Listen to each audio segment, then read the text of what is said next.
What do you think, Silda? Are we lost?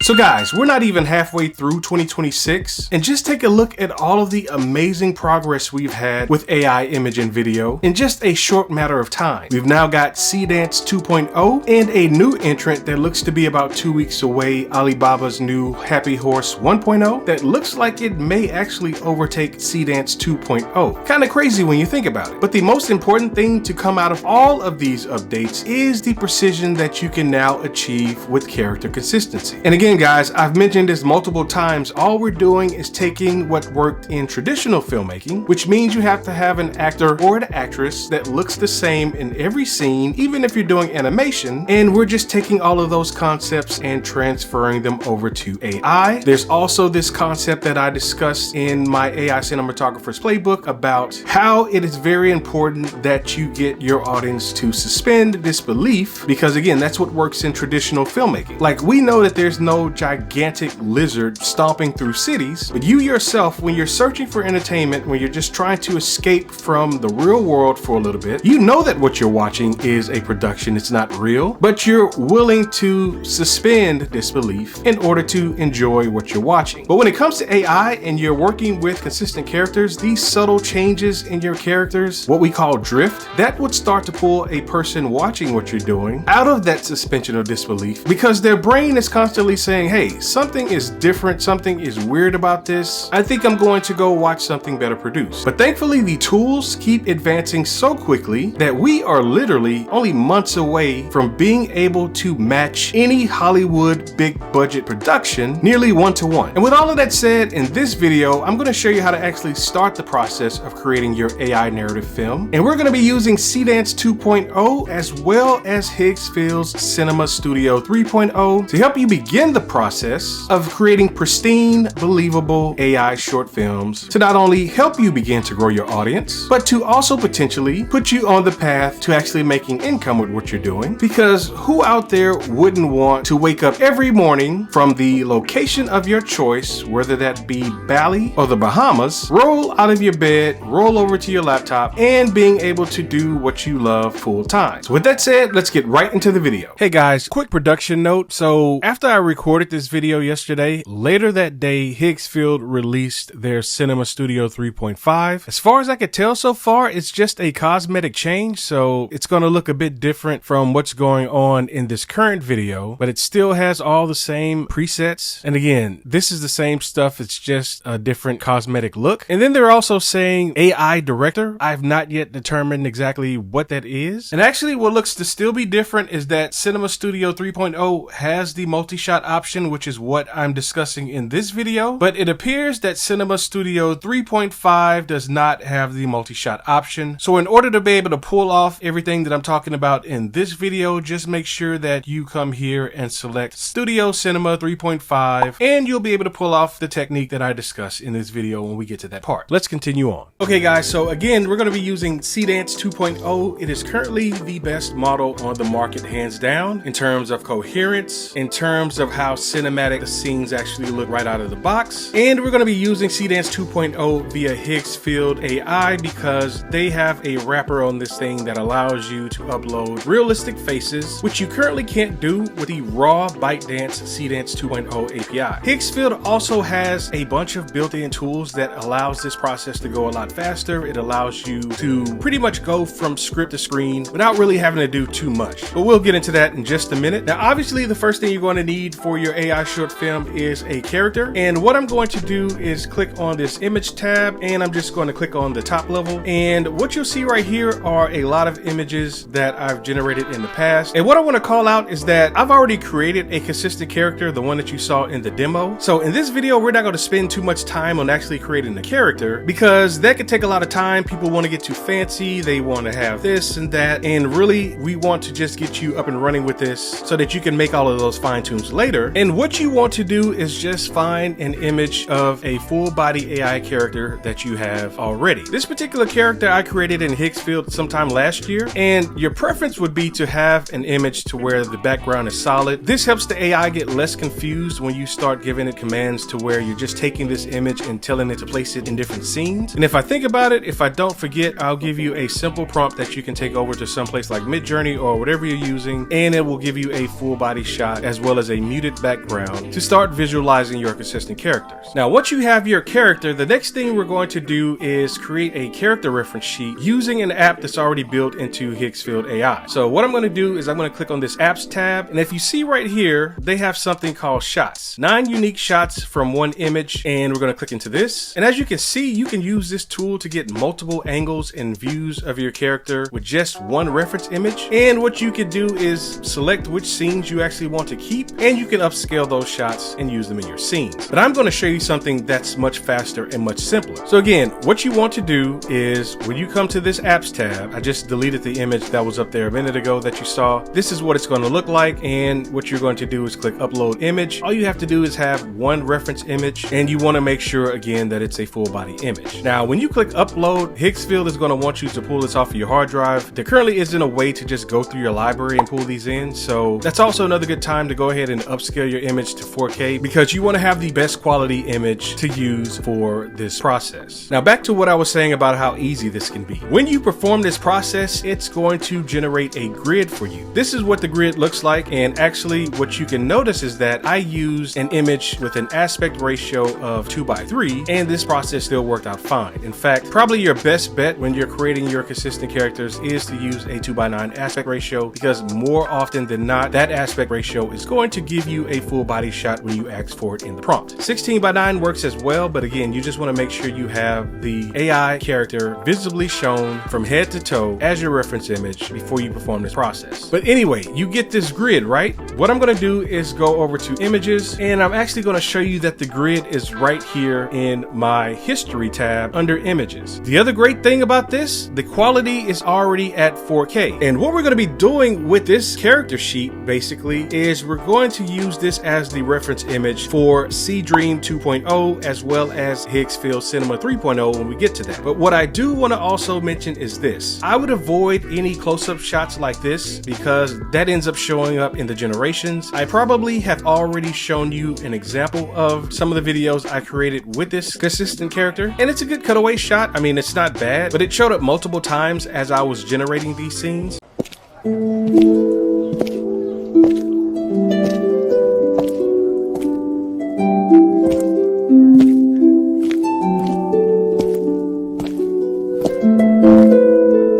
And again, it could be a bit annoying if that's not what you want. Now, I don't believe that it's possible to remove this image from the grid. I haven't tried that yet, but what you can also do is roll the grid multiple times. Or if we go back to apps and we go here, and if we go back to this grid right here, you can just upscale the images that you want and use them individually. So Seedance 2.0 takes multiple image references. You can actually add up to 9, and this right here would be 8. So keep that in mind. That's why I like the grid method better, because it just counts as one image and it gives the AI enough data to really get an idea of what your AI consistent character looks like. So anyway, back to this. After you've gotten your grid, we now want to go and create a video from this, and you can get to that by either clicking this animate tab, or if you didn't do it that way, you'd want to go to the video tab and select Seedance 2.0, and you might want to do it this way because as you can see, they defaulted the video model to Clean 3.0, which is not what we want for this video. So I'm just going to click on change, and I'm going to select Seedance 2.0 in general. Now, another thing I want to point out is the fact that even though my character sheet, which I forgot to attach, but I'll do that in a minute, even though it's in 2:3 aspect ratio, you still can produce 16:9 video gens. Now, let's go ahead and attach the character reference sheet. And as I mentioned in the previous video, the way we're able to use realistic characters with Seedance 2.0 is because of the wrapper that Higgsfield has on it. Again, with the the raw ByteDance Seedance 2.0 API, they block/restrict realistic looking AI characters, even if they're made with AI. Higgsfield has discovered a way around this, but in order to do that, you have to click this button that says check eligibility. So it doesn't matter if you've uploaded an image or if you've created one on their site. Like, all of these came from this right here, which I've already verified with their system. But again, even though I've generated these on Higgsfield's website, I still have to click check eligibility when using the Seedance 2.0 video model. And once you click that little eligibility button, you're going to get this thing right here that says eligible, if it's eligible. I've not had any problems with this since resubscribing to Higgsfield a few days ago. And as you can see, it happens very quickly. So really nothing to freak out about. But what we do is click right here, and now the reference sheet is attached to the video model. And so I've already created a few scenes with my consistent character. I'm just going to click right here to just reuse that prompt just to show it to you. And this is the prompt that I used with this character reference sheet. Now, one of the things that I want to point out is the fact that you can add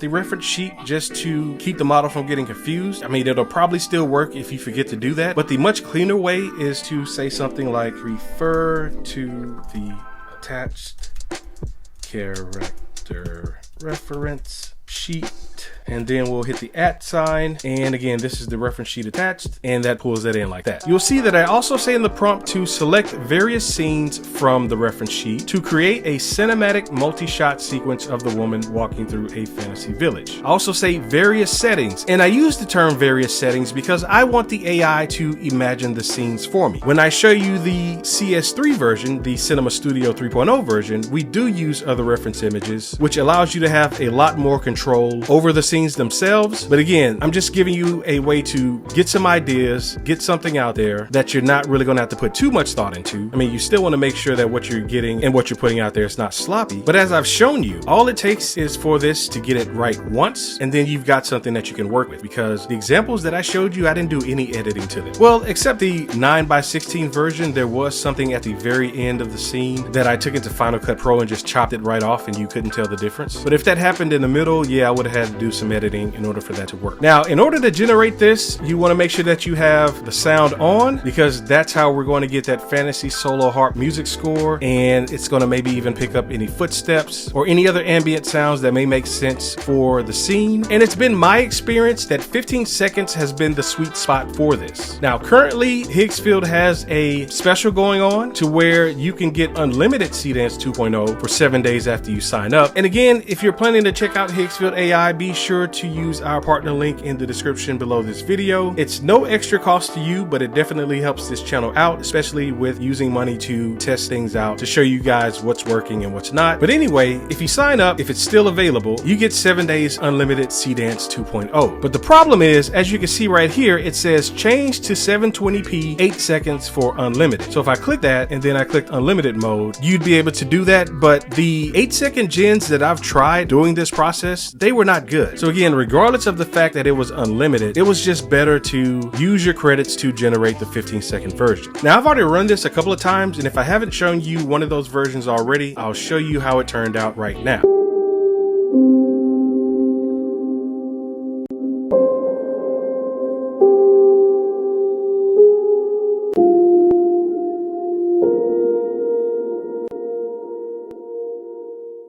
And in case I forget, in case this video starts to run too long and I can't get to this part, I'm using Topaz Labs Starlight 2.5 precision model for these upscales. So if you went to Topaz Labs, this would be under their Astra app, as you can see right here. And again, the settings that I'm using are precise, and the model that I'm using is the one that says best for realism. In another video, I'll go through this process. I mean, it's pretty straightforward, but I wanted to mention that in case you're doing this same process and your videos aren't turning out looking exactly like mine. And again, what you can get from all of this is the fact that your character remains the same in every single scene. You're not really coming up with how each scene should look. You're just giving the AI enough latitude to come up with something on its own, and you're making the call on whether or not this looks like something you would actually use within a production. Again, the results have been pretty good so far, but you may need to roll this thing a few times in order to get something that's workable. Now, that's one way of doing this. The next method that we're going to use is combining elements, which you could also also do from this preset right here, but I'm going to show you the way that I did it, which was with Cinema Studio. As you can see right here, it says Cinema Studio Video. So I'm going to show you the exact same process I used for Cinema Studio 3.0, and let's hop over there right now. Okay, so again, the only thing I did was click on the Cinema Studio 3.0 tab, and it takes you over here, and this is what it looks like. And here's the other thing that I mentioned in a previous video. I believe that Seedance 2.0 is the underlying engine for Cinema Studio 3.0 or CS3. If you want to know my reasoning for all of this, I explained it in that video. If I remember, I'll link to it with a card on the video in the top right hand corner. But what makes CS3 so cool is that they give you all of these other options. We're not going to explore every single option in this video. I'll reserve that for a video dedicated to that. But just know that we're not doing anything crazy. We don't need anything that says epic or action or horror, comedy, noir, or drama. We're just going to say general. If we were doing an action scene, we definitely want to select that action preset. But again, this is just going to be a straightforward scene. It's going to be my consistent character, her direwolf, and an image of a snowy forest. So what I want to do first, because I'm just going to copy the prompt that I already used, but it's going to be referring to things that you don't currently see, which are the reference images. You want to make sure that you're on this video setting, because again, if you're on image, you don't get that option to add anything. You want to be on video, and you want to click here, and you want to select the image gens that you want to add as reference images. Again, we're going to be using 3 different reference images, 2 of which I generated over at Midjourney. And since I've already uploaded them, I'm just going to find them again. Here's the snow scene that, yep, I had to get that one checked by their system as well as the direwolf. They both had eligible, but it happened like almost instantaneously once the system realized that they weren't human-like, I guess. And then I'm going to find that reference sheet that we talked about, or the one that we've been using. And as you can see, these all pre-populate, but I'm going to delete that because again, you want to bring in what they're calling elements as you're making the prompt. And I've already created the prompt. There's no need to recreate it in front of you and take up any more time. So I'm just going to paste that in. And as you can see, it didn't line up correctly because the snow scene is shown as image 1. So we're going to fix that. And we're going to call out this one, which is the reference sheet. And so image 2 is the snow scene. And then the direwolf is correct. Now with this generation, I got a bit more creative. Not only did I give her dialogue, but I also gave her a British accent. And I also added another element to where the wolf lets out a quiet whimper. And that actually turned out exactly how I envisioned the scene. I mean, I literally got it on the first take. That was this one that you saw up here and at the beginning of the video.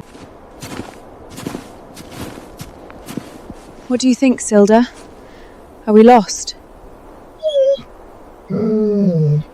And then I tried it again and it wasn't as good as the first roll, so you definitely don't always want to take the first thing that comes at you. Another thing to point out is that at this point you don't want to get into using custom multi-shot because again, you're just getting an idea of how this stuff all works. The custom multi-shot, you'd have to actually go in here and actually make something for each one of these scenes, and then you'd have to determine which goes where. Like that would be scene 1, this would be scene 2, this would be scene 3, and then you'd have to determine how many seconds each scene has. And all we're doing right now is just wanting to see really quickly how this stuff works. So we're not going to use custom multi-shot. We're just going to use smart, and my prompt went away. But now I'm going to drag these scenes in the correct order by moving the reference characters so you can move these around. Right here, I'm going to go copy the prompt again, like so, paste it in, and it still screwed up the order. So again, we'll just fix this. So again, dragging these images around to where this was the first image may or may not work for you. The better thing to do for now is just to